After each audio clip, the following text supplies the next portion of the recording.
Welcome to How We Heard It. This is Chuck Campbell with Wayne Bledsoe. Wayne. What are we doing today? You know, you're totally taking the lead. We were talking about what we're going to talk about. We decided we're not going to plan it too much. It's going to be bits of whatever. So much anxiety. Was this worth it? I hope it was worth it. My notes basically say ad lib, so I can do more than that. But we've been talking about a certain concert that I went to. And, yes. And you insisted that I go ahead and get it out. Well, you got to set it up before you go to the concert because you did the interview. I did the interview, yes. Okay, I will set it up. And again, I don't know that the payoff is going to be worth it, but I will set it up. So we're going to go back to the mid-1990s. And techno music was really popular in Knoxville for some reason. Right. I always thought it was maybe in a counter-programming reaction to country music, because it's like you want something, if you're known for something, you want something else to shine or something. Anyway, that was my and we've got of course, Dolly Parton got her start in Knoxville from neighboring Sevier County. We had your friend Kenny Chesney was big. That was in the 90s, right? The 90s is whenever he got going. And right now, two of the biggest country stars, Morgan Wallen, Kelsey Ballerini, both from Knoxville. So, you don't want to be known only for country music, and I don't know what could be more opposite of country music than techno music. Well, to interject here, Chuck, that's the weird thing, because I've been having this discussion and argument with people for a long time, is the thing about Knoxville that makes Knoxville special is it's got a little bit of everything mixed in. It's not known for anything specific, even though we have a lot of country music that have come out. But we've got rock musicians that have done pretty well. We've got all sorts of things. I mean, Yves Tumor, who's whatever right now, whatever Yves Tumor is. Well, Yves Tumor could have been like not an offshoot, but a descendant of this acid house techno music from the 90s. And electronic music, the group Silver Apples, which is a big cult thing, came back for big years. Simeon Cox grew up in Fountain City in Knoxville. Right. And that's what, 1969, 70, where that started back then. So it was one of the real early pioneers of electronic music. Well, there you go. Yeah. Well, this isn't so much about them or even electronic music. So we're going back again to the mid-1990s, and the band Lords of Acid, a Belgian techno group, house music, acid music, very sex-charged lyrics and all of that stuff. They were coming through the U.S., and they were coming to Knoxville. And Praga Khan is the founder of the group, and he's Belgian. And normally, like in Europe, Praga Khan is known as the number one act, and Lords of Acid are just a side project. But in America, Lords of Acid is much bigger than Praga Khan. So they always have, Lords of Acid always has a woman singer, and they've traded them out over the years. The first one was someone named Nikki, also named Darling Nikki, also named Jade for You. And then she was eventually subbed out by a British woman, who I'm talking about in a minute. And they've gone through a few more. I think right now their lead singer is someone like, Gigi Gucci or something like that. But I'm going to talk about the one from the mid-90s because I interviewed her. And her actual real name is Ruth McCardle. And she doesn't want anyone to call her that. And when she was with Lords of Acid, she was Lady Galore. Over the years since she left, she became other names. The last I caught up with her was years ago, and she was known as Cherry Blue. And she had a big song called Psycho Bitch Sister. So she's kind of tracked on, kept to the same genre. Holiday music. Yeah, exactly. Holiday. Yeah, it's like Merry Christmas, Psycho Bitch Sister. So anyway, I got an interview with her, and she was delightful. She was funny. She was flirty, very extroverted. And she kind of reminded me of like a downtown Julie Brown or maybe a Ginger Spice from the Spice Girls, just real over the top.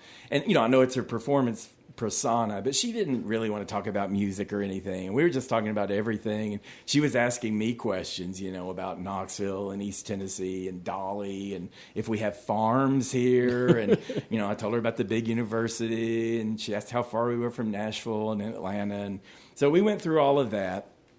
And now this... I can't tell this story without affecting some kind of accent for her, a voice for her, which is just totally wrong.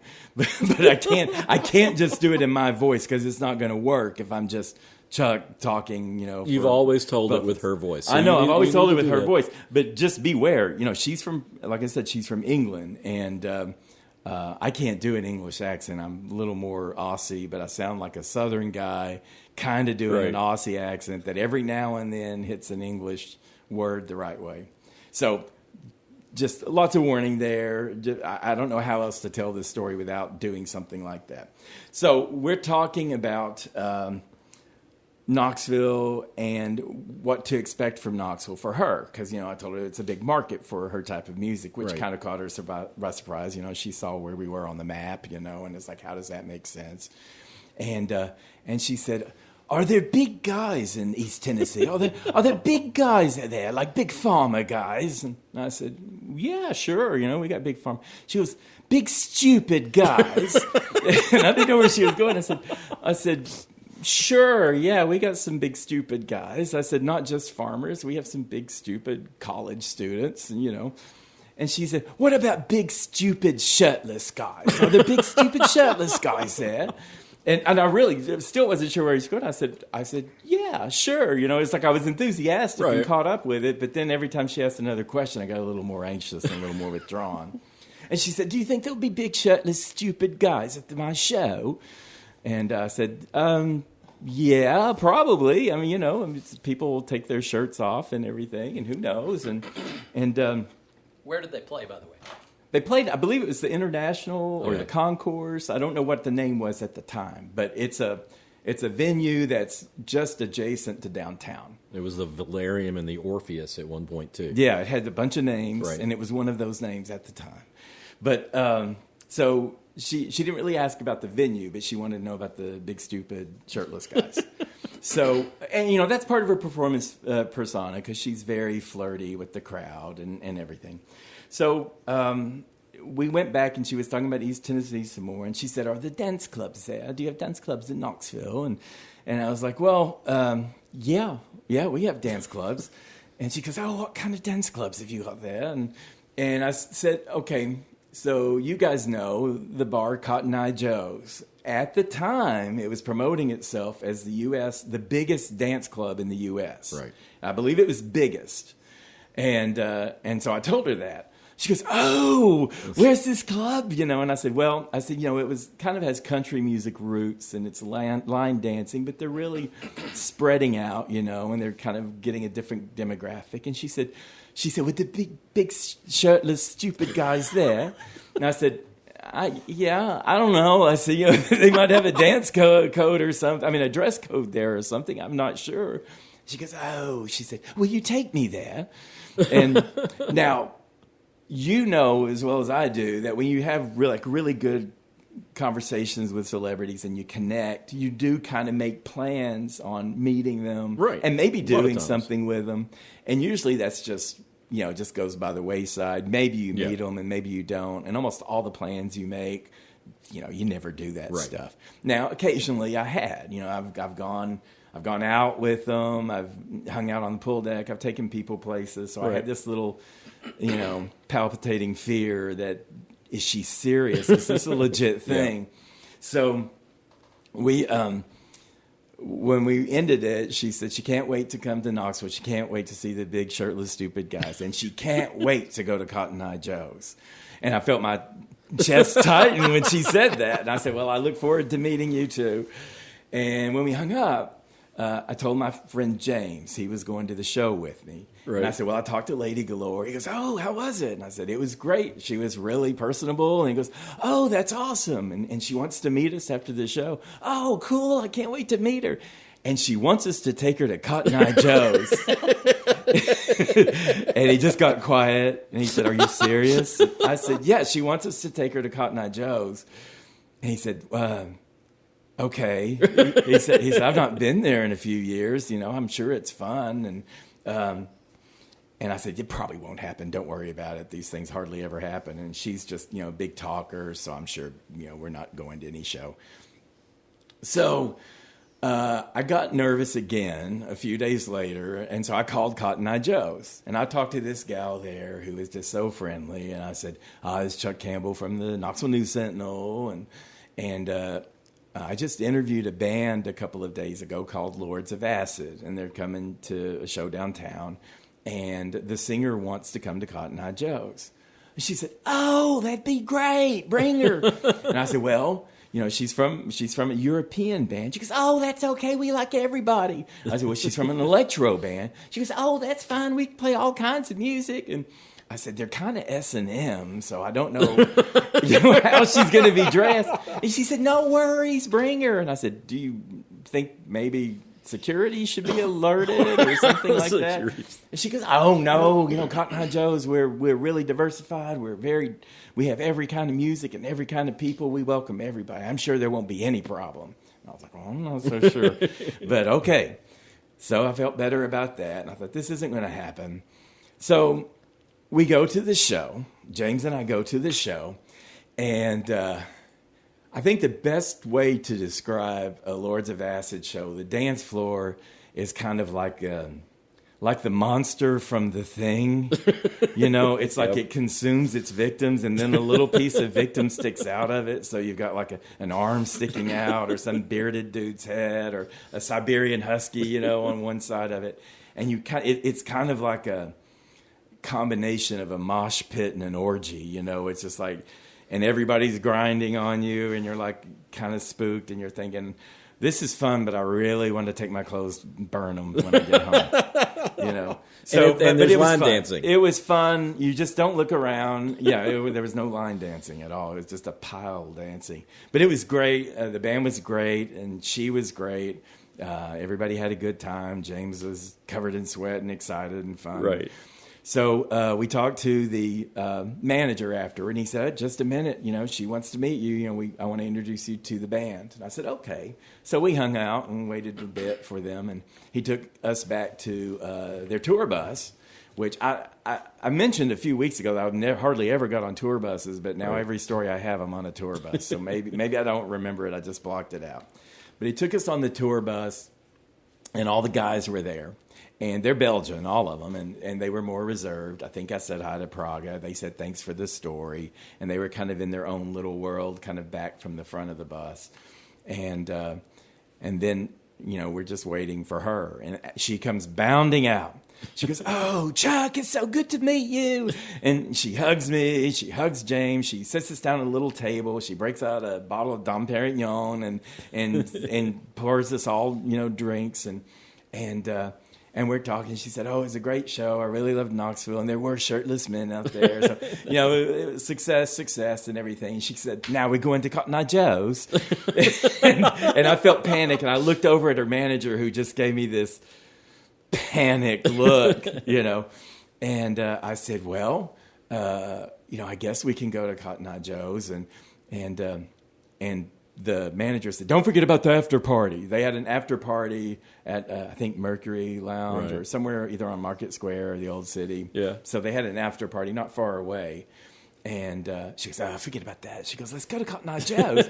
And she said, "Do you think I look all right?" And I was like, "I guess so." I mean, she was still pretty much, stage outfit. But, I talked to the woman at Cotton Eye Joe's, and she goes, "You know what? I'm going to change. I'm going to change a little bit." And so she went off, and the manager came over and said, "You cannot take her away from this band." He had all this exasperation of a guy who spent his last several months just chasing her every day. And he said, "Where is this bar anyway?" I said, "It's on the other side of West Knoxville." He goes, "You can't take her. We have to have her at the after party." And And James is getting paranoid. He goes, let's just leave. Let's just leave. Let's just leave while she's gone. And the manager said, that would be great, if you just took off and left. And I was like, I feel kind of like, shitty just taking off on. And I said, well, tell her we might see her at the after party. And then, that might give her some hope for this Cotton Eye Joe's of what she's going to do. And this is where the story, we left.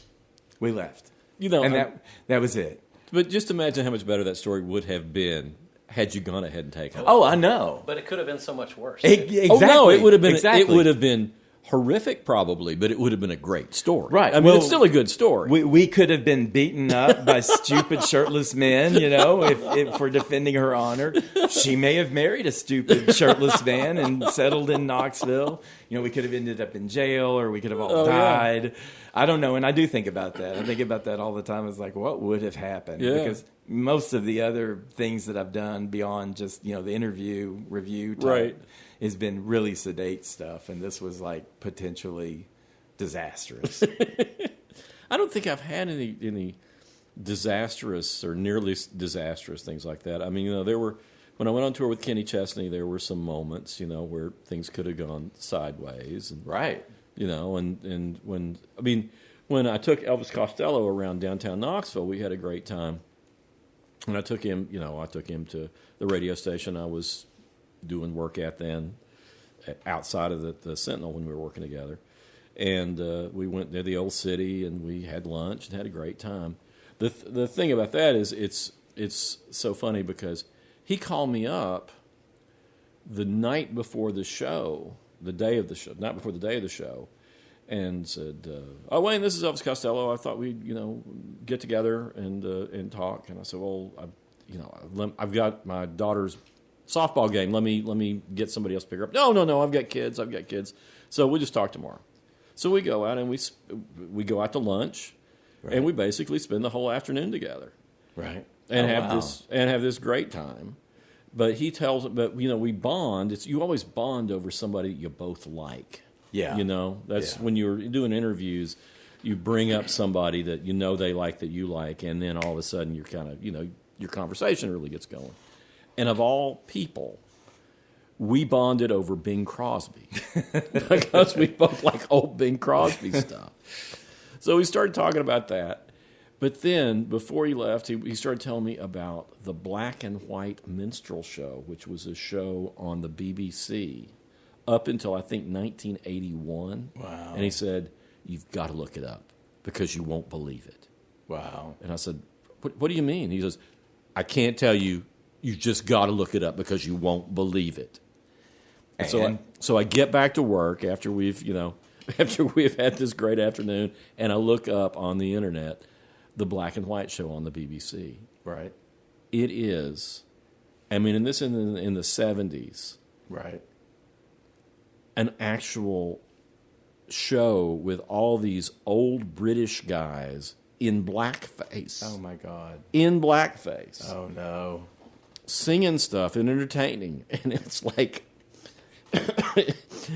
the episode that I landed on was not only offensive because of the blackface, they were doing a tribute to Mexican music. Oh, wow. And it was like every offensive stereotype that you could imagine rolled into one show. I mean, and you can still look it up on YouTube if you have. I mean, you need to look it up because it is mind blowing. And then the best thing though, Chuck, is reading the comments below it. Right. Because they're from present time. Well, they're from present time, but you've got these people from England going, "Oh, this was just a simpler time. There's nothing offensive about this." And there was one guy, a black American guy who's going, "Are you out of your fucking mind?"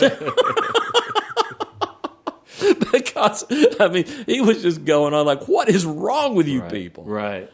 I think it's just it's that refusal to accept that something that you didn't realize was offensive was offensive. Oh, yeah. And since it wasn't offensive to you because it wasn't explained how it was offensive, then you don't think it should be offensive to anybody else. Yeah. That's the problem we keep running into, and it's like, I think you can look back at times and all kinds of things like the number of fat jokes that they used to tell on sitcoms and everything. And, now that's body shaming, and people are like, "Oh, they're just fat jokes." It's like, well, maybe that wasn't a good thing to do, And Look at Blazing Saddles. That could never be Blazing made now. Saddles, no. And Well, you think about that all the time. But I have a lot of sympathy for if it's really funny and it's not directed to be mean. Right.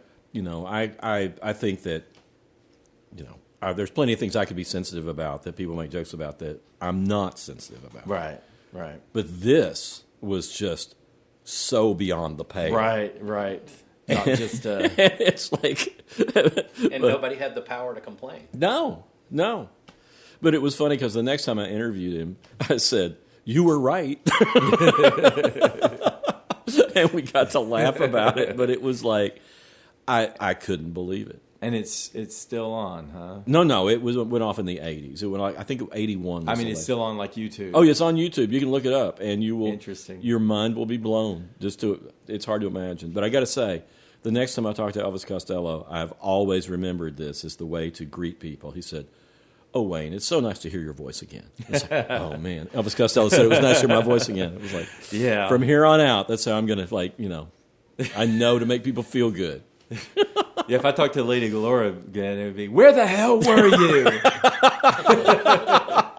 And you didn't even take off your shirt. Just had to ride around my stupid band.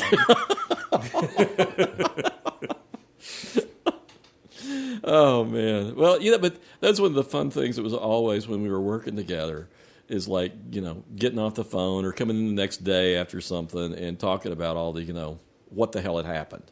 Right. Yeah.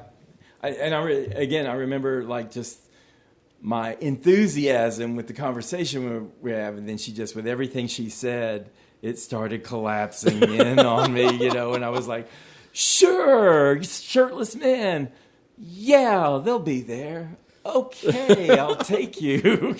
Just like, "No, this can't happen. This can't happen. This can't be real." But what's one of the funny things too, though, is we would deal with managers and press agents and things, and then we deal with the artists. Yeah, and then you'd get back with whoever would set up the interview. Yeah, and it was like, because I remember when I interviewed NRBQ, I interviewed Terry Adams, and I was like, it was a real pain in the butt to get some color slides because we needed color, and they didn't have color stuff. They finally sent us color. So I went to the show, and I talked with Terry, and I gave him the slides because I figured he'd be getting with his PR people. Right. And then the guy calls me like 2 days after the show and goes, "Can you send me those slides back?" And I said, "Well, I gave them to Terry." And he goes, "Oh, good God, I'll never see him again."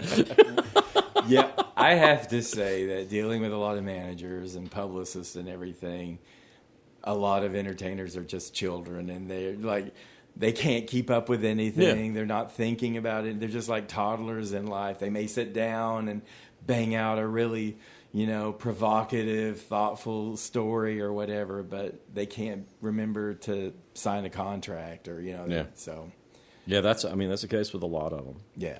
Yeah, but it's so funny, talking to the people who keep everything on the rails, as opposed to talking to the artists. Right. I love to do interviews with producers because it's such a different perspective. Yeah. And it's like I interviewed Don Was, and I think Don Was is a great producer because Don Was looks at what the best thing is about an artist and emphasizes that and keeps out of the way. He doesn't put his stamp on it or anything. Right. It's like toddler management. You know? But then I interviewed Bonnie Raitt and I asked her about Don Was, and she was real dismissive about him because it was like she felt like because he got so much attention for her big breakthrough album, that it took the emphasis off her. Right. But the whole point was he put all the emphasis on her, and that's what was great about him as a producer. Right. Huh. Well, I have other just rando stories. Go right ahead. If you want. This is why we're why we're such good friends. You can say something, I'm going to jump in later. Yeah, it's just weird. I mean, our careers, we're telling other people's stories, not talking about ourselves. So when I'm talking about my own BS stories, it's kind of like I usually look like a dumbass, and that's probably for a good reason. No, you don't. You never did. You just got to lean in. Yeah. Well, let's see. I could talk about my appearance on Late Night with David Letterman. I don't know about this. Oh, well, my indirect appearance on Late Night with David Letterman. Oh, yes. I can tell that I've story. told this story so many times to so many people. All right. Please tell this. All right. So my first job in Daytona Beach was, cub reporter, just doing whatever they tell you to do. And I had to copy edit and lay out food sections, okay? Not my thing. I'm not a chef. I'm not a cook. Don't care about food. But let me put in, he is a vegetarian from way back. I'm a vegetarian. Yeah, I'm not one of those obnoxious ones, so don't get all over my ass or anything. But it's like that's just my personal choice, and I'm just a vegetarian. And, there was part of my duties of reading all the stories and checking all the pages is to write headlines, copy edit and write headlines. And there was a column by Merle Ellis called The Butcher. So there was a column that I had to read every week about, chopping up animals and all that stuff. And I just kind of like read them for errors, and not really trying to think much about it. And it would be late at night, and I would be there alone. Now, we had a food editor, Jane Clare, such a sweet, wonderful woman. She was from North Carolina, older lady. She was kind of my substitute mom because I was so far from home. And she was from North Carolina. I was from Tennessee. And she just was just crazy about me and just really trusted my work and everything. So I was reading this column by Merle Ellis, and it was about pork tenderloin. Yeah, I know. So it's about pork tenderloin, and in it he's talking about what I can't think of a word, a luscious slice of meat it is, because then he was talking about because the pigs don't really use it very much, like not even that muscle. That muscle, right? It's a muscle, and they don't use it much, even when they're wallowing around. They don't use it often, and I'm like, oh God, I can't take this because he was talking about how tender it was. Because I'm just thinking of these poor little pigs, And I'm not bringing that. I'm being professional. I'm not bringing that into it. I know most of our readers would absolutely love a pork tenderloin dish, and I was trying to write a headline. It was the last thing I was doing in the night, and I wrote. Pork tenderloin, a lazy muscle begging to be eaten. And I didn't think anything about it. I really didn't, because that really described the story, So, and then, Then the comments. Well, no, Jane came in, she approved all the pages, said you do a great job, blah, blah, blah. So it just went right past her, too. Nice, sweet North Carolina lady. And so a couple of weeks later, I think it was at least a week, maybe 2 weeks, David Letterman is doing his stupid headlines or crazy headlines or whatever it was. And I was about to fall asleep, and I always tried to watch that to see what other journalists did. Yeah. And he said, from the Daytona Beach News Journal. And I just sat straight up, and I thought, oh, sports is going to get nailed for something here, And he holds it up, and I saw the page, and I saw the headline. Ice in my veins, and he goes, pork tenderloin, a lazy muscle begging to be eaten. And the crowd was like, ha, ha, ha, ha, ha, ha. And I was like, my life just flashing before my eyes. And anyway, he said something like the pork industry needs any help selling their products. And then, he went on to some other ones. I thought, oh, my God, I hope no one heard that. I hope no one that heard that. Next day, I go into the newsroom, and I hear people laughing in the storage room. One of the reporters had recorded it on his reporter's recorder. Right. And so he was taking people in there and playing it to them. They were like, oh. And they weren't saying anything to me, and I was like, "Oh my God, we're toast." And now this was a family-owned newspaper, right? The Davidson family. Tippin Davidson was the publisher, and his wife Josephine Davidson was the editor. And they were very, very much into the food coverage and how well we did with that. They were all about fine arts. They really cared about the company and her writing and all that stuff. And then Jane Clare comes rushing up to me. She goes, Chuck, I think we might be in some trouble. She said, I think one of our headlines was on TV yesterday. I said, yeah, Jane, I heard. So we're like, well, maybe if we just lay low, it's not going to get around. And I didn't want to tell her. It's like I've been hearing it from the supply room all day. And but time went by.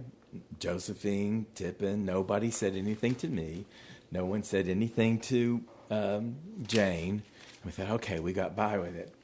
Well, the News Sentinel would also have a food fair every year. And so they would get together with the grocery stores and go to the Ocean Center and have like a convention on foods and new foods. And every year they'd have a special guest celebrity, who this year was Merle Ellis, the butcher.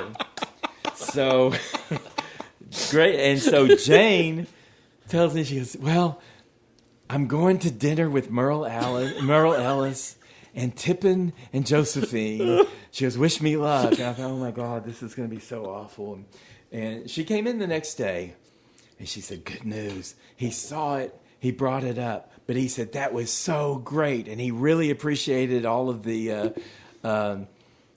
publicity, and he thought it was hilarious. And he said, and she said, and Tip and Joe were just sitting there like, what are you talking about? And Jane said, oh, didn't I mention it too? Yeah, we had a little fun with the headline. And Merle Ellis was like, yeah, it was great. It was hilarious. So they laughed too, and we didn't hear any more about it. But yeah, we were both. I was thinking, I am so expendable. I've just been here for months. I don't even know if I was past probation at that point. Well, I have to say that when I have related this story to people, because I've told your story, I don't know how many times. You've probably told it more than I have. I've told it tons of times, but I always pair it with the best headline that has ever run in the News Sentinel. Oh, okay. Oh, yes, which was, we had a story one time, and this would have been the 80s, I think. It had to have been the 80s. I think I was still a copy clerk when it happened. But we had a story about two diet doctors who went on each other's diets. Uh-oh. And we had an old copy editor, Ruth Thompson, who was a very nice person. I really liked Ruth a lot. But she was kind of clueless in certain areas. Yeah. And she wrote a headline for this story about diet doctors who went on each other's diets. And her headline, which went out in all the home editions, so it went into all the contiguous counties. The headline was, diet doctors eat each other out. Well, we don't know that didn't happen. Not that there's anything wrong with it. I wish I had saved a copy of the paper, but it was the most beautiful headline because it comes out in the home edition and somebody holds it up and I'm looking over at Ruth Thompson and people are laughing about it and going, we got to change this. Oh, did she get it? I mean, did you finally I have it think explained? somebody explained it to her at that point, but it was hilarious. Yeah. It was one of the best. I mean, there's all sorts of accidental headlines, but that was one where she just thought, yeah, this is a good headline. Well, and that's the thing that, they always applauded clever headlines and they wanted people to write clever headlines. Right. And we all enjoy the ones that ended up on Letterman, but every time you see one, you would feel pained by somebody who didn't understand the double entendre. Oh, yeah. Or, and I don't know. It was, I couldn't watch that segment anymore for a while because I was just thinking there's probably somebody's life being ruined with every joke he made, Well, there's a really famous story about, it was a sports reporter who was out interviewing people. And, it sounds like it didn't happen, but he wrote a column saying, yes, I'm the guy who wrote this story. He went out and he was interviewing people, for comments about some sports event. I can't remember what it was. But someone said his name was Haywood Jablomi. Oh. So and he wrote a story quoting Haywood Jablomi. Oh, no. Oh, no. And he wrote a column saying, I am the man who wrote this. How did he get that name? Why did he think it was Haywood Jablomi? Well, Haywood, it's a real name. Haywood is a name. And then it was spelled, Jabloni, you never know if it was Italian names or That's whatever. exactly, it sounds like an Italian name. Yeah. Jablome. Or Haywood Jablomi. yeah. I use the pseudonym Rustle Up Some Dinner.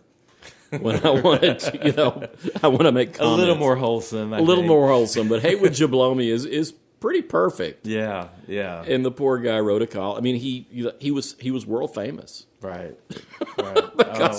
because he didn't think when he wrote that down, this is somebody pranking me. Right. Well, and I think the art of writing a great headline reaches its zenith at the Onion. Oh, the Onion's yeah. beautiful. The Oh, Onion headlines the headlines are better than the articles. Yeah. Oh yeah.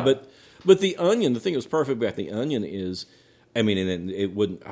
Now it's just everything seems like a joke, but they were so perfect at sounding like a real newspaper. Yeah, and the way exactly. newspapers, wrote things. And I was really trying to think of a good headline because every time I read that column, it was just like meat, blah, blah, blah. I mean, I couldn't think. It's just like meat, saw him up, bones, meat, Blood, guts. yeah, blood, guts. Why are you doing this? And it's just like, and I read it, and he was saying, oh, it's a funny thing about the pork tenderloin. That pigs don't use it. It's just there, and they It's don't. so tender. So it's so tender. It's just delectable, It perfectly says what the column says. Yeah, I thought, well, this sums it up. I've summed it up. This is what it is. But people don't recognize that a lot of times when we were working late at the paper, and you were just like, how the hell do we? I mean, it was like. Yeah, making and a that's puzzle. it. You're trying to fit it in there. At the end of the day, you're just brain dead, and like, whatever works, let's just get out of here. And that's the thing is, what fits into this space? Right. Because there was a time that I had to lay out our entertainment section back when I wasn't, when I was first learning how to do it, and I was there at like midnight or something. Right. And I was, how do I get two stories into this space? I just put the two stories together. Right. They didn't have any really relation to each other. Yeah, just but it was put little dashes or bullets between them and just start the next story. Yeah, but people ask me about it the next day, and it's like, it was midnight, and I couldn't fit them in any other way. Right. Because you don't have enough room to put a new headline. Right. You only have enough room for one headline. Right. So you put two stories together. Right. And I miss the good headlines and everything because now you'll see something just like I don't know, like Ryan Gosling talks new movie. Well, now it's all SEOs. Yeah, everything it's like to get talks new movie. It yeah. doesn't even make sense to me, but you see that headline all the time. They talk show, they talk. Yeah. It's like, ugh, you're not even trying. Yeah, there's nothing clever. It's just what you can couldn't we do get it clever the headlines algorithm to now. hit. But It's terrible. well, Wayne, What? do you remember the first celebrity? This is a rando. I guess we're going from ad lib to rando. So, do you remember the first celebrity you met? The first celebrity I met. I have a story on mine. I think, I may have met other people before, but the first time I actually sat down with a celebrity, that was a big deal. And people, I'm not talking about interviewing. I'm just talking about first chance encounter with a celebrity, if you had one. I don't know. I've had chance encounters, but it was long after I'd started doing this story. I interviewed Don Gibson, who did "Oh Lonesome Me" and "I Can't Stop Loving You" and all those classic songs, which he may or may not have written those songs, but he's credited with them, and it was a big deal. Wasn't he from Knoxville? Yeah, he's not from Knoxville, but he worked in Knoxville for a long time before he moved on. But Arthur Q. Smith may have written some of those songs. Okay. But, I did that, and it was interesting because he was a celebrity who was really uncomfortable at being a celebrity.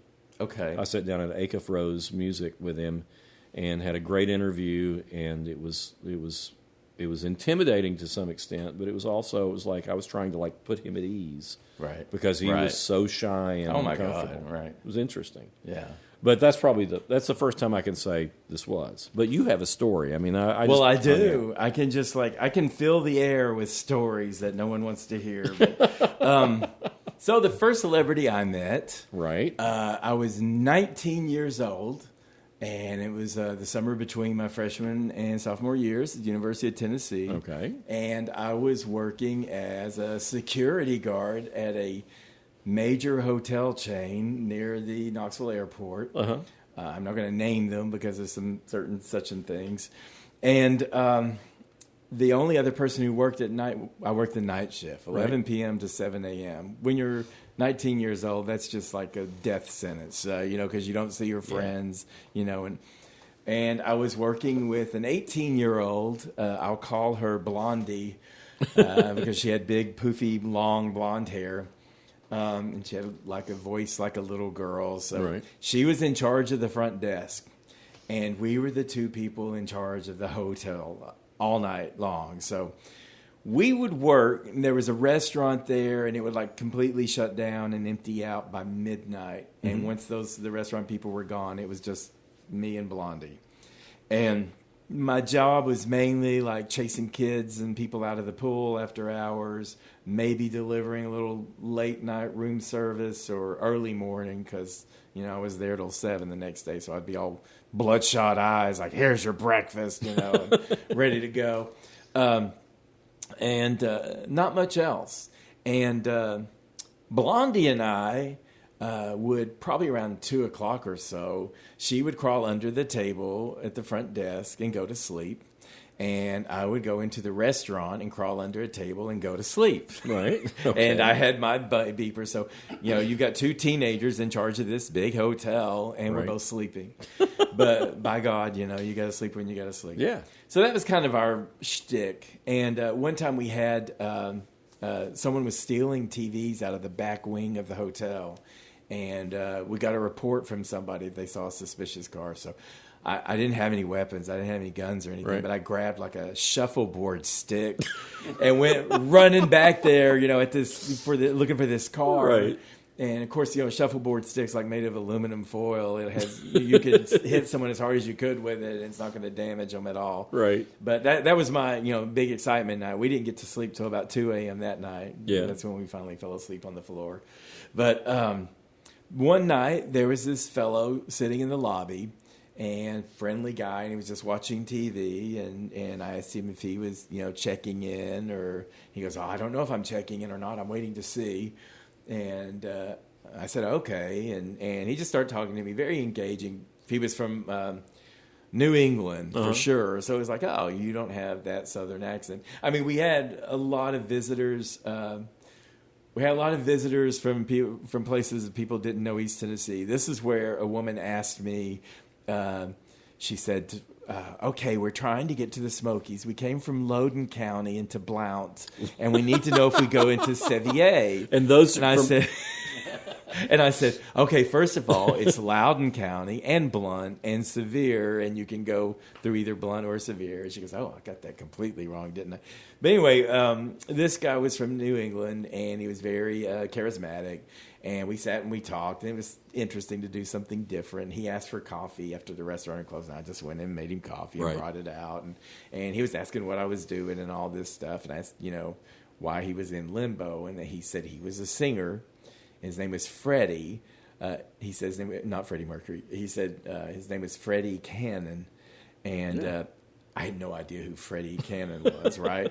So I'm just sitting there like, oh, and then we started talking about me, what I'm going to do and all that stuff. And somehow, the story came out that he was kind of, I think he had maybe flown into Knoxville, and he's waiting for his ride to come up from Atlanta. And they had a show in the Tri-Cities up in northeast Tennessee, up near Virginia. Yeah. So he still had a long way to go, and it was like after midnight already. And he wasn't sure if he was supposed to check in and stay, with us or go on. So then eventually a chauffeur comes in, and he goes up and he's talking to Blondie, and they're talking, and she's going through the reservations, and they decide they're going to cancel the reservations and just drive over now to get up there and sleep in the next day. And while we're sitting there, and I'm talking to Freddie Cannon, whoever Freddie Cannon is. Peppermint Twist, by the way. What? Peppermint Twist. That was his song. And then Palisades Park. Palisades Park. Freddie Boom Boom Cannon. Yeah. When he introduced Palisades himself, Park. he didn't include the boom boom, Yeah. Still wouldn't have meant anything to me. I never heard any of his songs. I just knew he was a really nice guy. Right. And, and I think he's still alive. I looked him up. I think he's like 83 now, but still kicking. Wow. So that's good. Still booming? Still booming, just boom now. Freddie boomed. Yeah, he had to scale back. By the way, this is John Baker, our engineer. John Baker. That's our third voice here. Yes, he's our engineer here at the Arbor. But anyway, while we're sitting there, another guy came in, wearing a suit, and he just kind of marched right up to Blondie next to the chauffeur and everything. And I'm looking at him, and it's Dick Clark. Wow. So Dick Clark was the host of this nostalgic music tour that was going around. I guess Freddie was jumping on the tour at this point, and they were going up to. And I'm looking, and Freddie sees me, and he's like grinning and everything. I said, "That's Dick Clark." He said, "Yeah, he's hosting the show." I was like, "Oh my God," and I realized that Freddie might be a little bit of something to somebody, if he's got Dick Clark, taking along. And I guess the funny part of this story is I kept looking at Blondie, and like I said, I'm protecting her name so you don't know she sleeps under the desk at night. And she's just looking and just going about and just kind of ignoring Dick Clark. And I'm kind of looking at her like, whoa, widening my eyes at her like, this is a guy. This is an important guy. Yeah. And she's not looking at me or anything, in her own world like she always was. And then they turn and they start walking out. And it was like, some movie or something. She goes, wait, you're somebody. You're somebody. She goes, who are you? You're somebody. And I'm just like laughing and shaking my head. And Dick Clark points at me and says, ask him. And I said, it's Dick Clark. And she goes, and then they were gone. And we were so excited we probably didn't get to sleep till 4 a.m. That's so funny. But that was my first celebrity I met. Total accident. I interviewed Dick Clark several times, but I never met him in person. He was super nice. He was always nice to me too. He was great. All right. He's he's just a really likable guy, and I asked him about a touchy subject when I interviewed him one of the times because I talked to him about the payola scandal. Oh yeah, because he was one of the people in the middle of that. I mean, he was one of those guys that his name was on songs that he didn't write. Right. Because that was one of the things. But, he took his name off of those songs, and he survived the payola scandal where Alan Freed didn't. Right.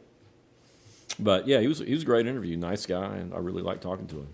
Well, but you've met him in person. I met him in person. I met all kinds of weird people in person. I got a really short Tina Turner story. Really? Yes. I never got to Tina Turner. Yes, I was in the Atlanta airport. And I was trying to make a connection, and I was in a damn hurry, and I was trying to run past the concourse, and I kept hearing people behind me going, excuse us, and they're moving, they're plowing through the crowd, and people, I'm just looking straight ahead, and people are stepping away, looking behind me, and they say, excuse us. I'm like, I gotta go somewhere too, and then they get right up and they go, excuse me, and I spun around in the opposite direction, slammed right into Tina Turner. Oh my! And she had this the big tall hair, and I saw her hair kind of wobble after I ran into her, and they're like, are you okay? And I just like, blah, blah, sorry, blah, and I stepped back, and then they hustled on. She put her head down and went on. So I ran into Tina Turner. You had physical contact with Tina Turner. With Tina. Yeah, she was smaller than I thought she would be. Yeah, she's little. Yeah. The only time, the only weird thing like that where I had a celebrity encounter is when my late wife Ruth was we went right before she died of cancer. We went on a trip to St. Martin. Yeah, and we flew out of Nashville and dropped our car off at one of those services where you drop your car off and they drive you to the airport and they keep your car for however long you're gone. Right. And we were coming back. And this is a funny thing because Ruth loved Vince Gill. Okay. And she really wanted to see Vince Gill again before she died. Okay. I mean, she wasn't, we didn't talk about, she was going to die. Right. But, it was pretty obvious that, things were going bad. But he wasn't on tour. Oh, okay. And this weird coincidence when we were picking our car up after coming back from St. Martin at the airport, I'm standing out there, trying to get our car and everything and getting everything together, and Vince Gill and Amy Grant pull in and are standing beside us. Wow. And Vince nearly bumps into him and I said, "Oh, excuse me, Vince, I'm sorry," and and they were just there, and I was telling Ruth, "You need to say hi to him." I said, "I've talked to Vince Gill before. I've talked to him several times." Right. but she never would. But it was just so weird that in that moment, Yeah. we run into Vince Gill and Amy Grant. Was she happy to run into him? Kind of. I mean, she always thought that stuff was cool. She never would like, the one time I got her to do something, with a celebrity, we went to, one of the times I was interviewing Tom Jones, and she always thought Tom Jones was really, hot and funny. Right.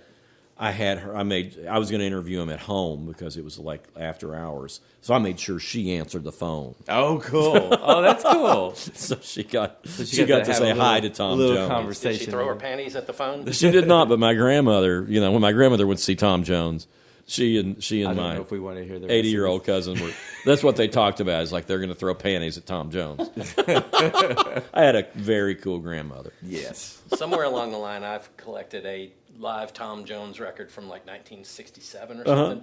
Man, his voice is a rocket. Tom Jones, He was amazing. Everybody gives him shit because he's just like, they think he's, corny or whatever. Tom Jones was a great singer and performer. I saw him, I reviewed his shows a couple of times. He was terrific. Right. And he was a great guy to talk to. He was so much fun. Right. Super nice. Right. Even the, my wife picking up the phone.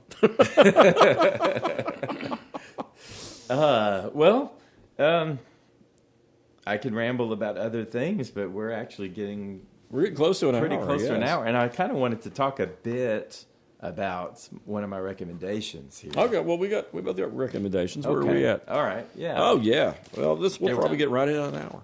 All right.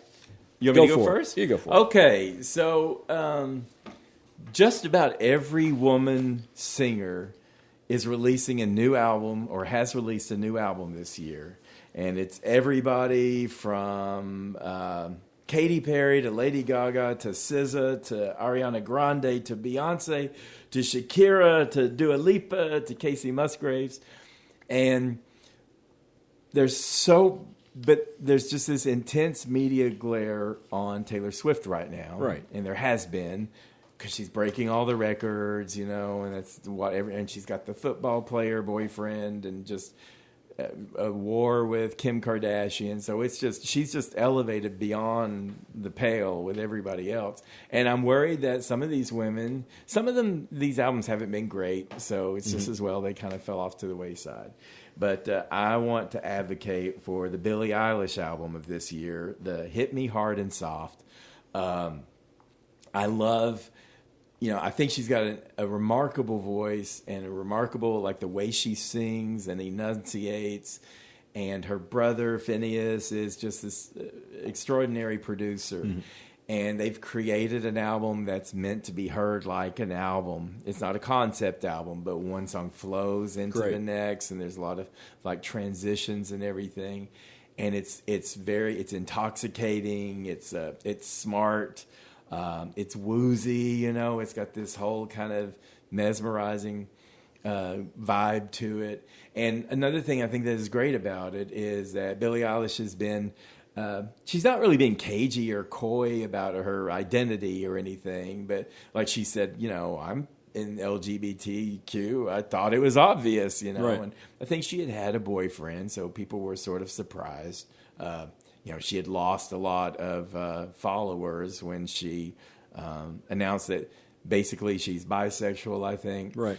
But the interesting thing about this album, it sort of has a Lana Del Rey vibe too, just kind of otherworldly. And she's openly embracing her affection and attraction to women in it. Oh, and okay. just like any other performer. And I know we've had, lesbian singers before and everything, but not like this. She's exceptional, period, anyway, and there aren't people like her. But the problem with it is that it is more subtle. And if you've got other people making the news for, doing great, like Taylor Swift or Beyonce, or bombing, I think Dua Lipa was kind of a flop, or anyway. I mean, Ariana Grande didn't hit so well, but Right. I just think that it's going to get lost. And I was talking about looking up reviews before I was going to say anything, and I said early on in our podcast, not today's episode, but I had talked about how when I first became a music critic, I would read all these guys almost exclusively guys, and they always kind of demeaned women. Right. And I've found at I don't know if I want to name the website, but it's a big website that reviewed the Billie Eilish. Mm-hmm. And there they were, just making up things to pick on it about, and just kind of unfounded criticism and talking about it like saying that, so much of it is inert and repetitive. And I thought, well, you don't understand atmospheric music. Maybe take your Adderall and listen to it again. But the good thing about it was I went back up and looked at the byline. It was a woman. A woman had reviewed her this way. So I don't know if it's progress or regressive, but to have a woman criticizing another woman unfoundly at least seems slightly more acceptable than just have it to be a nonstop, male punch down of women singers. But I don't know. I still thought it was a shitty review. So I want people, if you have any interest and affection for Billie Eilish and her remarkable voice and her remarkable brother's production, it's worth listening to just put on good background music. And it's not lascivious or anything. Right. And it's almost like, I think she's like breaking up with a man and now infatuated with a woman. So it's like this little transition, and it just has and it's casual about it. It's not being political or anything. Right. And I just thought it was really well done. She's an important voice. I'm convinced that she's still going to be great for years and years to come, and influential. Well, I can say, I like Billie Eilish, and one of the things I like that she's doing this. I haven't heard this album yet. Yeah. But I like that people are just being honest about, their emotions and what they're doing. And I think that's, artists do lose fans sometimes because of that, but that's what the artist is supposed to do. Right. Those are risks the artist has to take. Exactly. And you got to express yourself. Yeah. Well, and you certainly get the sincerity of it too, because it's like, wow, this is, And it goes. And the sincerity of it is so powerful, and the fakeness of the people who are doing fake things is so obvious. Right. And it's funny because it goes the opposite way too. When Ani DeFranco got with a guy, she got all sorts of backlash. Yeah. And it's like, she's being who she is. And I'm a big fan of Laura Nyro, and Laura Nyro was with a woman at the end, and a lot of people just try to, bury the fact that she was with a guy earlier. I mean, obviously she was bi, and she wrote songs about men and women that were romantic, and it's like, just be who the hell you are. Right. It's what an artist is supposed to do. In 2024, that it would be more, I don't know. I would think that in 2024 it's probably be less. Well, yeah, I guess in 2018 Yes. or 2015 it would have been more, and now 2020 we're going backward. It's crazy. But I like Billie Eilish doesn't give a damn, and she might end up with man again someday, but she's kind of covered her bases, and she's just going to. I don't know if she's fluid. I don't know what she is. It doesn't matter. But in this album, she's clearly very attracted to a woman, and it's romantic. It's romantic the way she. Whatever an artist is writing about, you need to just go with it. If you like that artist, give them a break and flow. And for God's sake, critics, don't just make up shit to pick on her for. It's like she's and it's like I hate being that way because I always got mad at people who got mad at critics, and now I'm getting mad at critics. And it's but we did that before. Yeah, you and I would talk about some critic who just did not get it. Right, and they were just writing for their. They were writing for themselves. They broke out a new thesaurus, and and they had 18 adjectives for every noun. Right. And this review is kind of like that, just like, I'm going to take this apart, and it's like, you didn't listen to it. I mean, maybe you can't sit still or something. I don't know. And there's also the people who they think, oh, this is cool. Yeah, it's cool for me to rag this artist that's doing really well, and we talked about that with we talked about that. Just like, I'm so sick of hearing about. I mean, if you're sick of hearing about Taylor Swift, so you just go, I don't get what's special about her. Why does anyone listen to her? And it's like, okay, well, you're an 80-year-old man, so maybe you're not in her demographic. Maybe you don't get it. You don't have to. It's like who she's writing for. Whoever her fans, who are like women and men, but from teenagers to 50-year-olds. So, well, I'm going to suppress my desire to change and go with and point out an artist that I'm going to point out later, probably in another future podcast. But the person that I wanted to point out this time was Malcolm Holcomb, who was a singer-songwriter from Weaverville, North Carolina. He's played in Knoxville a lot of times. Okay. Malcolm was a super sweet human, Right. but he was an incredible singer-songwriter. Right. And he died back in March 9th. Oh, okay. He died of complications from cancer. But he is unlike anybody else. If you listen to him, he has a guitar style that's not like anybody else. He has a vocal style. He sounds like a gruff old country guy, and that's what he was. Okay. But he has this interesting history in that he recorded an album, I think, in 95 maybe, and they sent it out to critics, and we all thought, damn, who is this guy? He's great. But something happened with the record company, and the album didn't come out until 5 years later. Oh, okay. And at that time, he had an alcohol problem, and he was a difficult person. Is there any chance that I reviewed one of his albums? Because I It's feel possible. like I did. I It's feel like I possible. kind of went off my usual path and reviewed a Malcolm Holcomb. You may have, because he was on Geffen Records for a short period of Yeah, time. I would have had them all then. Yeah, and he was a great singer-songwriter. The album I would recommend is the one that was totally released by himself, called "I Never Heard You Knockin'," Okay. and it's just tremendous. He has the best song. It's nearly a recitation about growing up in the mountains and the family life and everything. It's called Early Morning. Okay. But the entire album is terrific. Any album you get by him, you're going to think is special. But that one, to me, is the best. But he's a great singer-songwriter. He just died, and everybody should know him. Daryl Scott, who wrote "You'll Never Leave Harlan Alive," and that was, if you watch Justified, that was kind of the theme song to Justified. Daryl Scott was a huge fan and produced a couple of his albums later on. But terrific stuff. He is a great guy. John, do you have one? Do you have I have I have an artist to recommend. This is not a current artist, Right. but it's one of those great buried gems that I just discovered recently, and it's a New York band. They put out 2 records. If you know me, you know I'm a big fan of like new wave, post-punk, that kind of stuff. Right. This is a band called Polyrock, and Okay. they were friends with Philip Glass, and he actually appeared. Who's a noted American classical composer, and he appeared on their first record. Okay. It's just Polyrock, and it's on most streaming services. But it's just really interesting, intricate, post-punk weirdness that just really tickles something in me. So look up Polyrock. All right. Cool. That sounds good. I respect, Philip Glass was into it. He appears on the record. Cool. Yeah, I interviewed Philip a couple times. He's a super nice guy. Well, do we want to flop over to our How We Saw It segment Let's do it. of how we heard it? I got 2 for this. All right. You want to lead the way on Go our ahead. visual? All right, I'll start with a movie. It seems like somebody posted, one of my friends on Facebook posted about this, and it's a Nicolas Cage movie called The Unbearable Weight of Immense Talent.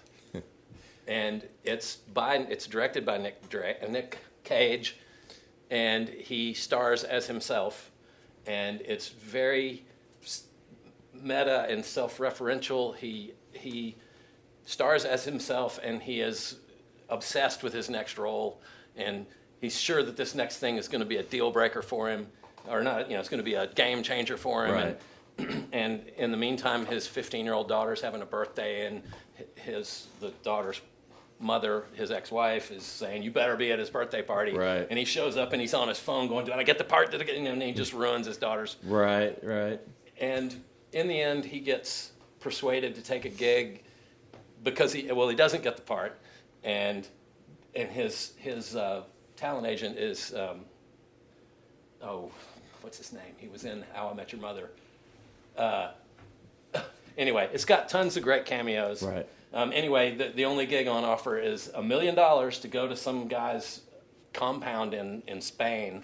Turns out the guy is like the biggest Nicolas Cage fan ever. Oh, yeah. I'm remembering the commercials kind now. of in the end of or the as the trailers. movie goes along, Nicolas Cage has to kind of like reenact in weird situations Right. some of his iconic roles in the past, Right. some of the good ones, some of the bad ones.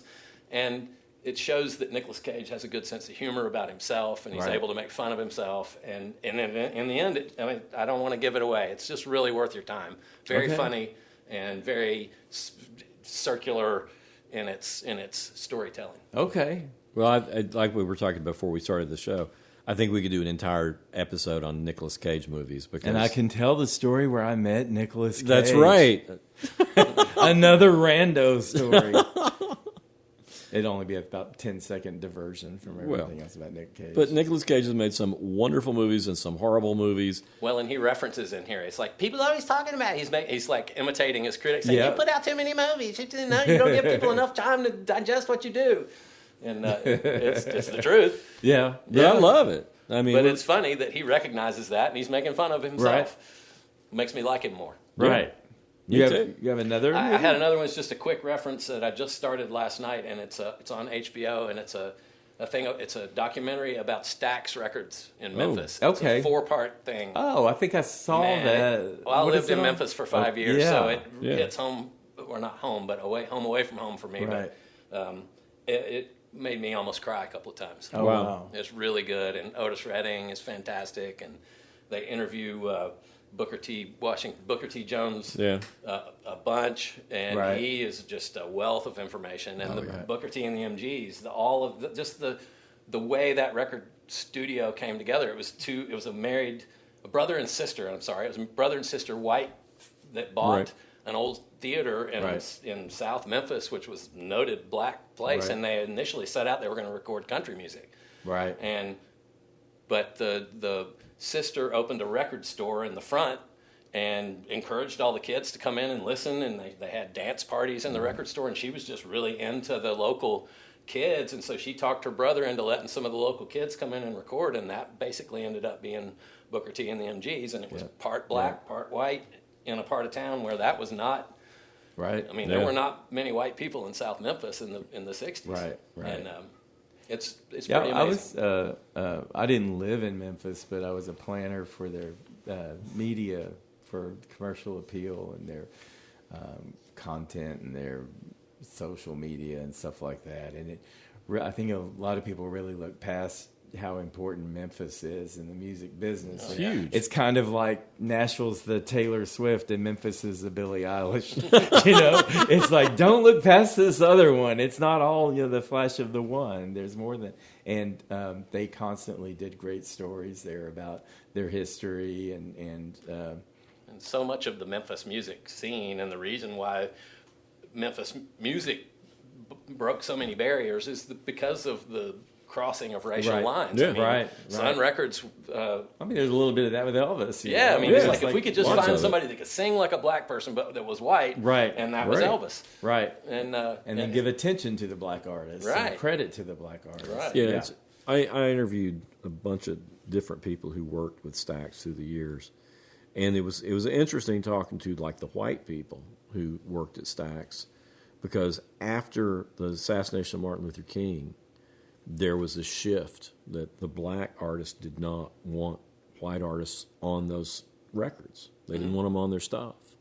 And it really broke the hearts of the people who had been, it had been like a situation where everybody had worked together and worked for a common goal, and all of a sudden there was this division between the two that cropped up in a place where there hadn't been division, where it would have been division all over the world. That was such a powerful loss for the black community. You got to give them their space, And I understand it, and they understood it, but it broke their hearts. The Memphis Horns, Wayne Love, and then I talked with Steve Cropper and different people through the years, and it was a huge thing. But Stax was, until up to that point, it was the place where everybody got together and got along. And you look at Booker T and the MGs, and it's like half white and half black. Mm-hmm. And they're all working together and just are phenomenal, backing up all the artists that recorded at Stax in addition to making their own music.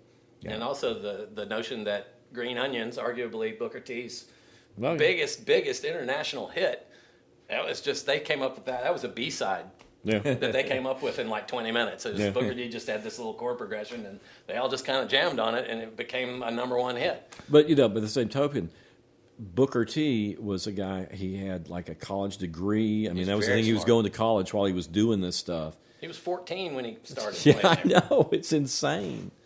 But here he is. I mean, he wrote all these songs that people don't realize, like Born Under a Bad Sign and things like that. Did you see Booker T when he played it? I did. It was wonderful. Man, it was amazing. Yeah. That's legendary stuff. Booker T played at Rhythm and Rhythm and Blues Blues. Festival.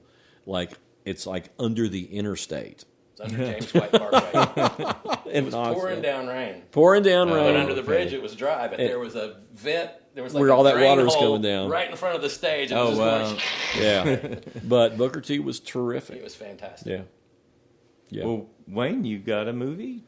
My movie is, and it's I went back to the 2000s, early 2000s for both of my recommendations because Never Heard You Knocking by Malcolm Holcomb came out in 2005. But my movie is City of God, a Brazilian movie that came out in 2004. For a while, I'm not sure if it still is the most popular Was that Brazilian movie. Imelda ever. Staunton or no? No, Okay. this was a bunch of unknown actors. Okay. And it's the story of a bunch of kids growing up in the projects in Rio de Janeiro. And it's a coming of age movie. It's a gangster movie. And it's just an incredible drama. And I've probably seen it 4 times now. It's just amazing. It's totally engrossing, and it takes you. I like movies who take you someplace that you've never been before, and Right. you've never been to the slums of Rio de Janeiro and seen what it's like. I have. You have. You have. You're a Another world story. traveler. You Another have story for another time. Okay. I was almost robbed twice in the same Me and night. downtown Julie Brown went to the slums of Downtown Rio Julie Brown and I went to meet Lady Galore. Yeah, there you go. to find shirtless, stupid Big, people. stupid, shirtless men. Yeah. But it's a great movie. If you've never seen it and you like, it sort of reminds me of Once Upon a Time in America by Sergio Leone in the fact that it takes these characters from being kids to being nearly adults growing up in crime. Mm-hmm. And if you've never seen it, you will be riveted the Okay. entire time. It's a great movie. All right. Well, I was going to say that I finally got around the movie I was planning to recommend because I was so confident I would love it and want to recommend it. I finally got around to seeing. I saw the TV Glow. Wow, was I not interested? I don't know how to explain it. It was very ambitious, and I always admire that. I always admire innovation, but at the end of the day, the story just left me cold, and it was just a lot of monologue, and I don't know. I just didn't feel it the way other people seem to be feeling. It's gotten a lot of accolades, but I'm just going to pass on that, and I'm going to pivot to something completely opposite. And I don't know if either of you guys have seen this, but it's from 2023, last year, called "You Hurt My Feelings." No. No? Okay, well, let me tell you about this one. It's low-stakes comedy drama, and it stars, it's about well-off people with first-world problems, okay? It was filmed in New York City. Julia Louis-Dreyfus is the main actress, the main actor. I remember reading about this. Okay, so Julia Louis-Dreyfus is an author, and she did a memoir that did fairly well. And now she's writing a fiction book, and her press agent is kind of like distancing herself from it and not really bought into it. And anyway, her husband is a therapist, and he's not a good therapist. He's very kind, calm guy, but he doesn't really pay attention to what his people are telling him. And at one point, he's doing counseling for a couple, and David Cross is the man, and I love David Cross. they've been going to him for like 2 or 3 years. He's not helped anything at all. So they're demanding a full refund of all the time that they've gone, and he's just like, "Oh, well, I don't do that," But so he's like this real calm guy. But her sister, Julia Louis-Dreyfus' sister, is an interior designer, and she's not very good at what she does either, because she's like the ongoing plot line is she's trying to install a light fixture in the house of a wealthy woman, and the woman hates everything she brings. So like over and over she shows up. The woman doesn't like it. She shows up. The woman doesn't like it. And then her sister, the interior designer's husband, is an actor who struggles and also isn't doing very well himself. So you've got all of these middle-aged people who are doing well in life, and they're living in New York City, and none of them are really good at what they do, but it doesn't seem to be interfering with anything. And they're all pretty happy, a little neurosis.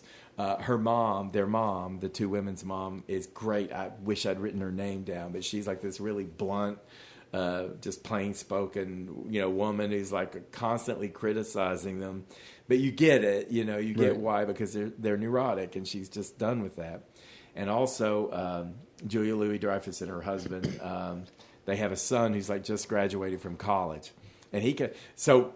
The pivotal point here, and it's dispensed early, about the hurting feelings. And at one point, Julia Louis-Dreyfus and her sister are out eating ice cream and everything, and the actor guy, he loves to look at socks. So they're looking for him. And this is how, it's like small stuff, right? Right. But it really is poignant, and it's funny because they come upon the Julia Louis-Dreyfus's husband and her brother-in-law are talking and looking at socks, and she's walking up behind them, and then she hears her husband say, I just didn't like that book. I've read it 20 times. And he goes, oh, the brother says, and brother-in-law says, oh, did you tell her? He goes, oh, no, I didn't tell her, because I support her and I support what she does. But, I just never liked that story. And he goes, well, how many drafts did you read? He said, I must have read like 20 drafts. And he goes, oh. And she's devastated. It's like the worst thing that's ever happened to her. And she runs back to her sister when they don't realize that she overheard him. And she goes, he's been lying to me. He's been lying to me all this time. And the sister's like, well, he just supports you, he just supports you. Maybe he didn't like this book. She goes, no, you don't know. So now she's like pissed off at him, and he doesn't know why. And she won't sleep with him and everything. And she's just like being sour.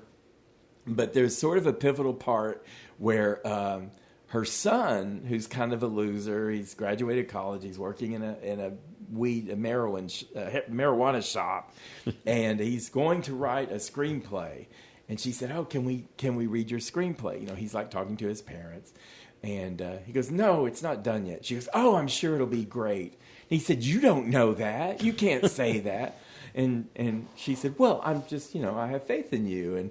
And he said, yeah, you always have faith in me. And she said, I'm sorry. He said, no. And then he called her out, and he said, there was a test that I took and I got a C+ on it. And I told you I'd worked really hard for it. You went to my teacher and made him give me a better grade. I didn't deserve a better grade. And then he said, and then I was on the swim team. And I wasn't any good, and you kept saying I was doing great, so you had me convinced that I was a good swimmer, but I wasn't a good swimmer, and you didn't accept that. And so he's just like tearing her up, and then she looks at that's what she's blaming her husband for. But at the end of the day, like I say, it's never really intense. It's very calm. It's a very peaceful movie to watch. There are a lot of good laughs in it, and it's just sort of that. The whole thing of supporting each other, does that include, frank conversation or not? And it saying to me, because I can't, whenever someone says, well, I just tell it like it is. I just call everything how I see it. Keep it real. I hate those people. Yeah, I hate those. Too. They're patting themselves on the back to just say any smart ass thing they want to say to anybody. And I can't stand that. It's like, you sound like you're proud for going around just crushing everyone's dreams. Yeah. And of course, those are always the most thin-skinned people of all. So if you ever criticize them, they'll fall apart. But it's just kind of like how these people are getting by. Life is great for them. None of them are good at what they do, but they live in New York, and and they've got everything they want. And she's devastated that her husband didn't tell her that her book wasn't very good. And she's real neurotic. There are a lot of little things. She goes into this bookstore, And there's another woman writer, local woman writer, who's like getting better sales and everything. Right. She goes in and she sees this big display for her, and like she takes one of those books off and puts her book on it on top. And then she goes out, and the two bookstore workers, they come out and they look at it, and she's standing in the window and realizes that they saw her, and then they both start laughing at her, so she like runs off. And anyway, like I say, low stakes, but I think it's just if you just want to watch something that's not too demanding but engaging, I would recommend it. It's called You Hurt My Feelings, and Cool. it's everywhere. It's on streaming and everything. Good deal. All right. All right. Well, I think we're done. We ad-libbed our way through one. well, we appreciate everybody listening. Yeah, thank you, everybody, and we'll be back with something else different Next week. Yeah.